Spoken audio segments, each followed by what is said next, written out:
राम राम सखियों। सखियों के साथ राम कथा में आपका स्वागत है। आज का विषय है महाराज दशरथ की सबसे बड़ी चिंता, अयोध्या के उत्तराधिकारी की प्रतीक्षा क्यों थी। राम कथा की पिछली कड़ी में हमने जाना कि अयोध्या केवल एक नगरी नहीं थी, वह धर्म और मर्यादा की भूमि थी।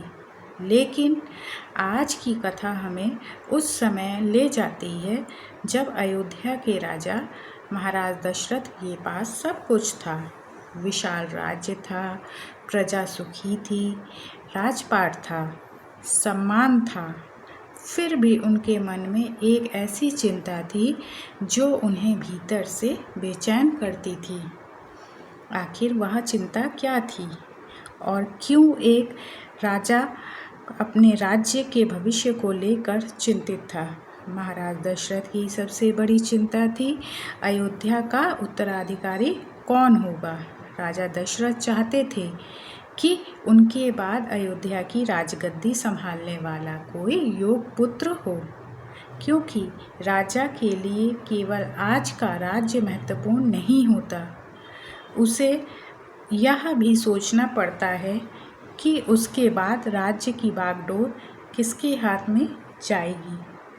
अयोध्या की प्रजा सुखी थी, राज्य समृद्ध था, लेकिन महाराज दशरथ के मन में एक खालीपन था। एक ओर उनका विशाल साम्राज्य था और दूसरी ओर उनके मन में यह प्रश्न था, मेरे बाद अयोध्या का क्या होगा। यही चिंता धीरे धीरे उनके जीवन की सबसे बड़ा प्रश्न बन गया। लेकिन ध्यान रखिए, यह केवल एक राजा की संतान पाने की इच्छा नहीं थी, इसके पीछे था अयोध्या के भविष्य की चिंता। क्योंकि एक योग्य उत्तराधिकारी केवल राजगद्दी नहीं संभालता, वह प्रजा की रक्षा करता है, धर्म की स्थापना करता है और राज्य की मर्यादा को आगे बढ़ाता है।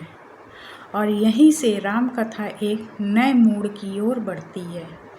महाराज दशरथ के मन में कि यह इच्छा आगे चलकर उन्हें एक ऐसी निर्णय की ओर ले जाएगी जिसके बाद अयोध्या को केवल एक उत्तराधिकारी नहीं मिलेगा, बल्कि संसार को मिलेगा मर्यादा पुरुषोत्तम श्री राम। लेकिन क्या महाराज दशरथ की यह इच्छा पूरी होगी? क्या उनके जीवन में पुत्र का सुख आएगा? और अगर आएगा तो वे पुत्र कौन होंगे जिनकी कथा आज भी संसार श्रद्धा से सुनता है? इन प्रश्नों का उत्तर हमें मिलेगा राम कथा की अगली कड़ी में, जहां हम जानेंगे श्री राम का जन्म क्यों हुआ। क्या यह केवल एक राजकुमार का जन्म था या अधर्म के अंत की शुरुआत?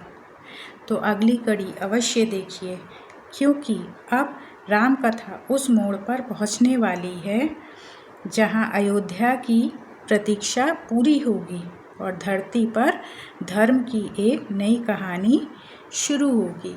जय श्री राम। अगर यह कथा आपको अच्छी लगी हो तो इसे अपने परिवार और मित्रों के साथ अवश्य साझा करें।